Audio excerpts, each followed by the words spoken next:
let's talk about Hearthstone. And I'm completely underqualified to do this, but let's do it anyway.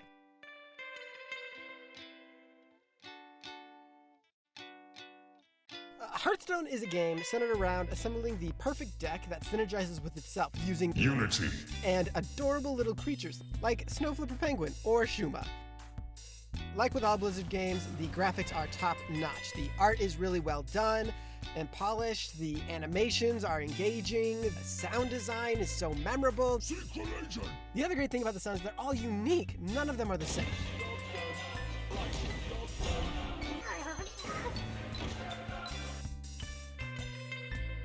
There's a bunch of different play styles for all kinds of people to enjoy. There's the standard competitive deck building, your run-of-the-mill CCG, you put the good cards in, you win the game.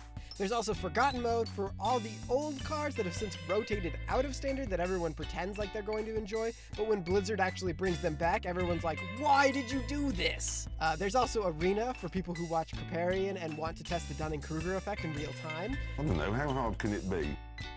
As well as single-player content, which is like the dialogue of pornos. It exists because someone wants it, but most people are just there to blow their load once and move on. You win or what?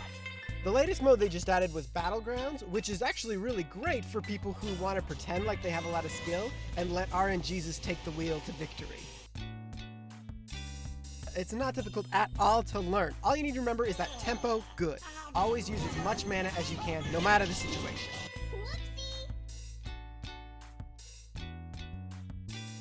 Hearthstone is a free-to-play game, technically. There are plenty of budget decks out there that let you get to Legend, and you can get money in-game to buy whatever packs you want. None of the packs are more expensive than each other, making the new cards just as attainable as the old ones. My favorite part about this system, and one that I like quite a lot, is that none of the cards are more expensive than each other. All of them cost the same.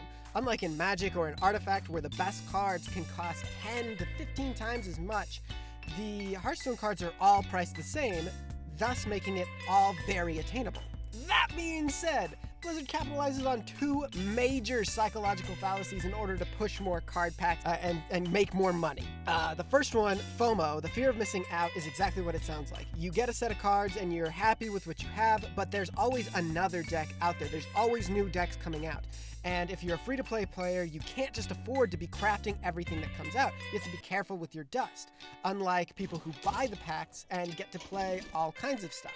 And if you don't have what you want, you're pressured to buy more packs to play more of the game. And it's really frustrating because I want to be able to experience the whole game, but the only way to do that is to buy into it.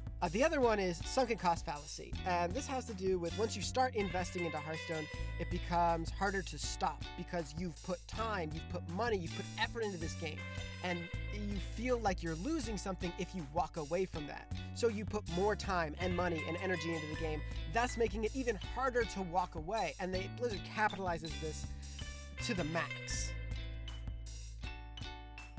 Absolutely one of my favorite games of all time.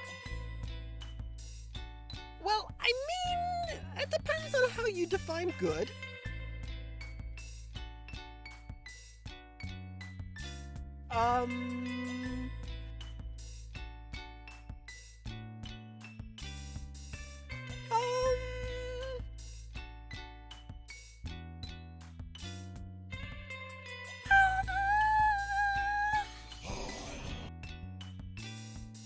Hearthstone just ends up looking more like a codependent relationship than anything because while you're in it, you're having a good time, but as soon as you leave, you just realize how bad the other side was treating you.